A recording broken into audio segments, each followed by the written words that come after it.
On me demande dans cet exercice de résoudre dans R l'équation 3x moins 5 sur 2x moins 1 est égal à 0.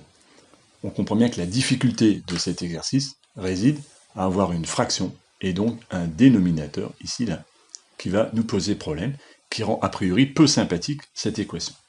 En réfléchissant un petit peu, que peut-on dire, avant de résoudre, quand une fraction est nulle? Qu'est-ce que cela veut dire qu'une fraction a sur b est nulle?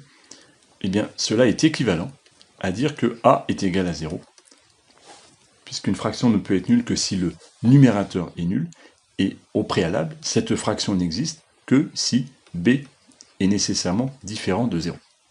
Vous devez comprendre que la division, parmi les 4 opérations que l'on apprend en primaire, l'addition, la soustraction, la multiplication et la division, ces 4 opérations, la moins aimée des élèves est la division, indiscutablement.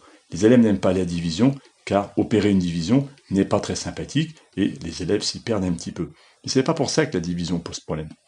La division pose problème, car elle a une particularité, parmi les 4 opérations, c'est que c'est la seule qui a une valeur interdite. Je peux ajouter n'importe quel nombre entre eux, il n'y a aucune restriction, de même pour la soustraction, de même pour la multiplication.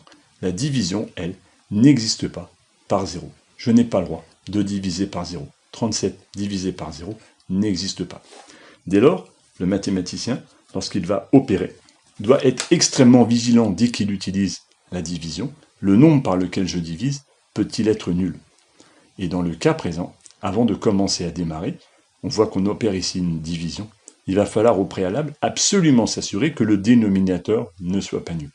Et une fois que le dénominateur sera, une fois qu'on aura garanti un domaine sur lequel le dénominateur sera non nul, à ce moment-là, je pourrai résoudre. Et je me retrouverai dans cette situation, une quantité, une fraction qui est égale à 0. Cela implique nécessairement que c'est le numérateur qui est nul, et la valeur du dénominateur n'importera pas. 0 divisé par n'importe quoi de non nul fera 0.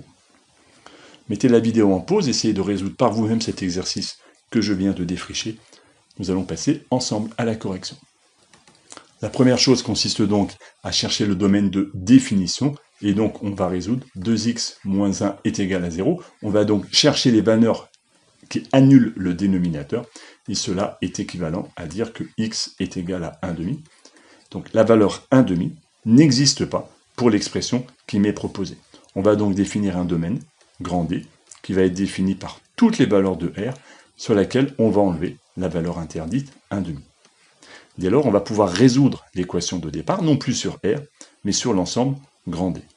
Et on va bien préciser dans notre rédaction que maintenant on travaille sur l'ensemble D, et non plus sur R, et dans cet intervalle-là, résoudre 3x moins 5 sur 2x moins 1 est égal à 0, c'est exactement équivalent à résoudre 3x moins 5 est égal à 0, ce qui est équivalent à dire que x est égal à 5 tiers.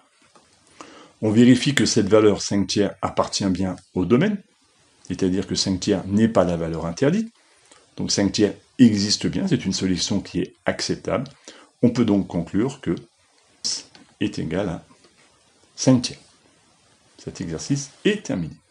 N'hésitez pas à vous abonner en cliquant en bas à droite ou à retrouver d'autres exercices du même type sur le site mathguyon.fr. Bon courage.